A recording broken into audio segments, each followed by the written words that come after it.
sabe que en esta guerra arancelaria, que pues tiene algunas semanas, un foco de atención es definitivamente el sector automotriz. Durante décadas pues se vino construyendo un modelo donde muchas de las plantas que están instaladas en nuestro país se pensaron para exportar, ciertamente atender al mercado interno con algunas unidades, pero lo fuerte de esa producción se pensó en aprovechar los acuerdos comerciales que tiene nuestro país. ¿Qué estrategias, qué cambios sería recomendable hacer en la industria a partir, pues, quizá de un nuevo escenario en el tema del comercio global? Pues bueno, para platicar de esto nos acompaña Guillermo Rosales. Él es el presidente ejecutivo de la Asociación Mexicana de Distribuidores de Automotores, la AMDA. Guillermo, muy buenas tardes. Quiero saludarte, mi estimado Rogelio. Muy buenas tardes. Pues ¿cómo percibes a la industria pues, ya después de varias semanas donde pues el tema arancelario sigue gravitando? Todavía no hay definiciones, por supuesto, sobre todo para pues las armadoras que han comenzado a tener pues algunos impactos en lo que se refiere a los aranceles que aplica Estados Unidos. Pero pues también tenemos un mercado interno que podría ser interesante quizá para parte de esa producción. Lo defines muy bien, estimado Rogelio. Lo que sigue siendo una constante es la incertidumbre en torno a cómo se va a reconfigurar la industria automotriz a nivel mundial.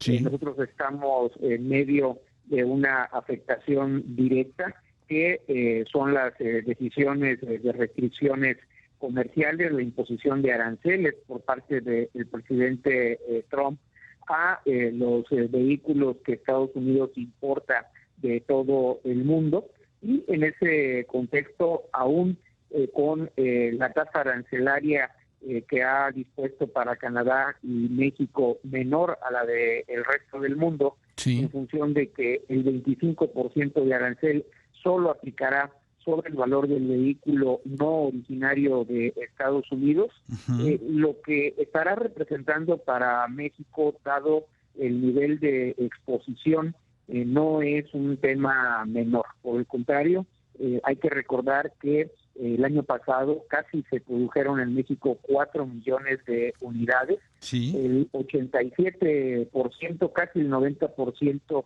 de ellas dedicadas a la exportación, y del total de la producción mexicana, un poco más de 2.700.000 unidades se exportaron a Estados Unidos. Esto es decir, casi 7 de cada 10 vehículos que se produjeron en México fueron a Estados Unidos. Modificar este modelo de la plataforma de producción que se ha desarrollado en el país en los últimos 31 años, con esa fuerza de producción orientada a abastecer principalmente a Norteamérica, estaría representando, en mi muy particular opinión, una reducción significativa en términos del volumen que se produce de vehículos en México. Y paso a explicarte en qué lo fundamento. Sí, México tiene el 12º mercado a nivel global de vehículos nuevos. El año pasado cerramos en torno a 1,5 millones de unidades. Este año igualmente estimamos que estaremos muy cerca, ligeramente abajo de 1,5 millones de unidades.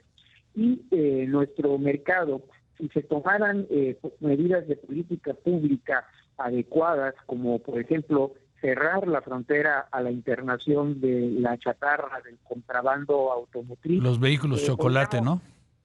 De los vehículos ilegales, podríamos aumentar de manera sostenida alrededor de 200,000 vehículos anuales, combinado con una profundización del acceso al financiamiento. Con toda esta combinación de políticas y en un escenario, digamos que de buenas expectativas, podríamos tener un mercado arriba de 1,800,000 unidades. Sí. Por supuesto que no es suficiente para poder mitigar las restricciones de una creciente exportación a Estados Unidos. Y te lo pongo en una comparativa. Mucho se ha hablado de mirar, por ejemplo, al modelo brasileño, que orienta la mayor parte de su producción automotriz al mercado local. Brasil, casi con el doble de población de México y casi con un mercado que será 60% mayor que el nuestro, más del 80% de lo que produce lo destina a abastecer al mercado brasileño, otro tanto al resto de Latinoamérica, y con ello su plataforma de producción está sustentada en el mercado interno. Bueno, pues Brasil se encuentra muy lejos de lo que produce México, con un mercado interno casi de la mitad. Entonces, ese es, digamos, que el abanico posibilidades, y máxime cuando a nivel global lo que estamos viendo son capacidades de producción que se encuentran por arriba de la demanda en cada región, máximo con lo que ha sido en los últimos años la cada vez mayor capacidad de producción y de competitividad de la industria automotriz china. En concreto, yo sigo apostando a una negociación exitosa en pro de mantener la regionalización de la producción y del comercio automotriz entre Canadá, Estados Unidos y México, por conveniencia de los propios Estados Unidos, y después de este rudo sobresalto que ha significado la imposición de aranceles, lo que viene en los meses subsecuentes de renegociar el TEMEC, creo que finalmente estaremos teniendo una consolidación, claro, con reglas nuevas, pero una consolidación finalmente del modelo de integración regional en América del Norte.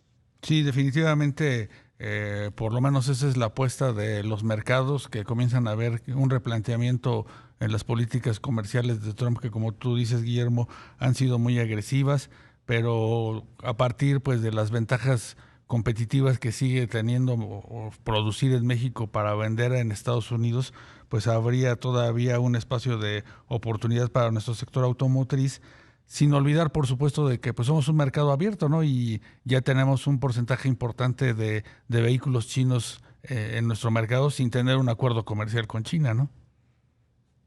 Justo, y de nueva cuenta, tomando como ejemplo la comparación con Brasil y ese mercado bastante cerrado que representa Brasil, un vehículo similar, o más bien dicho, el mismo modelo, la misma versión vendida en México y vendida en Brasil, los consumidores brasileños pagan un precio que puede ir entre el 30 y el 40% adicional a lo que pagamos en México, y en buena medida eso es consecuencia de la apertura y de la competencia, el tener un mercado en el que buena parte de los vehículos que se ofrecen importados vienen sin arancel a través de nuestros tratados de libre comercio, y en el caso de China pagando un 20% de arancel los vehículos importados por las empresas chinas que no tienen producción en México. Claro, pues muy interesante lo que nos comentas esta tarde, Guillermo Rosales, presidente ejecutivo de Lambda. Esta diferencia entre el mercado de México y de Brasil, parece fácil que hay que copiar alguna estrategia de Sudamérica, pero pues como tú dices, al final el consumidor paga por ese proteccionismo con precios más caros. Que tengas una muy buena tarde, Guillermo. Igualmente, muchas gracias. Siempre un gusto platicar contigo, Rogelio. Un gusto también, Guillermo. Un abrazo.